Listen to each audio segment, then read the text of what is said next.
Okay, so we believe that climate change is definitely going to affect the future of humanity.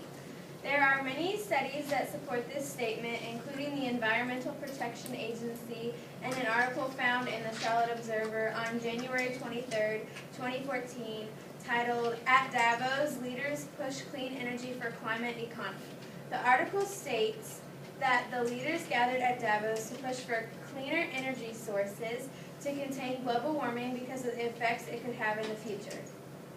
According to the Environmental Protection Agency, or the EPA, the greenhouse gas concentrations in the atmosphere will continue to increase unless the billions of tons of our annual emissions decrease a lot. An increase in greenhouse gas emissions is expected to increase Earth's average temperature and many other climate changes that will affect humanity in the future. Scientists at EPA have observed global warming over the last several decades. The average global temperatures are expected to increase by 2 degrees Fahrenheit to 11.5 degrees Fahrenheit by the year 2100, depending on greenhouse gas emissions. The global average temperature is expected to warm by at least twice as much as it has in the past 100 years. Also, air temperatures are supposed to warm more rapidly over land than ocean, and some parts of the world are expected to see larger temperature increases than the global average temperature increase. Specific to the United States, the temperature is supposed to increase by about 4 degrees Fahrenheit to 11 degrees Fahrenheit, again also depending on emissions. An increase in the average temperature worldwide is going to lead to intense extreme heat events, or heat waves. The number of days with high temperatures above 90 degrees Fahrenheit is expected to increase throughout the United States, especially in areas that already experience heat waves. Areas of the southeast and southwest currently experience an average of temperatures above 90 degrees Fahrenheit 60 days per year.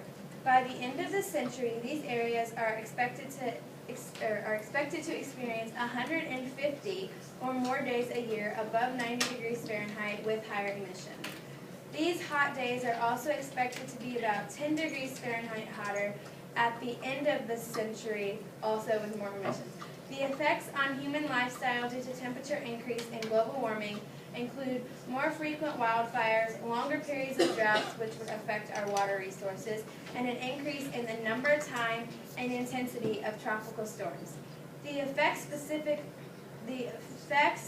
to North America are a decreasing amount of snowpack in western mountains and an increase in frequency, time, and intensity of heat waves. In Latin America, gradual replacement of tropical forests, risk of significant biodiversity loss through species extinction, and changes in water availability for humans. In Europe, more flash floods and more frequent flooding, there's supposed to be more flash floods and more frequent flooding, an increase in erosion, reduced snow cover, extensive species loss, and reduction of crop productivity. In Africa, by 2020, between 75 and 250 million are expected to be exposed to water stress and agricultural production, including access to food.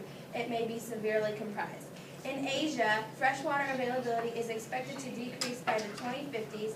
There's supposed to be increased flooding and a death rate increase from disease associated with flooding and droughts.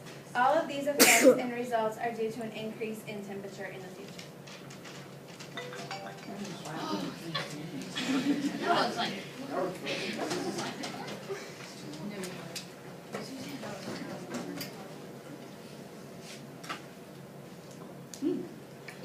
This is my part on why global warming is not an immediate concern. The fact is that the climate has always changed, and it always will. Thousands of years before humans even existed, there were ice ages. And the assumption that Earth had a stable climate before the Industrial Revolution is simply wrong. The temperature measurements from satellites since the 1950s show no atmospheric warming since 1958.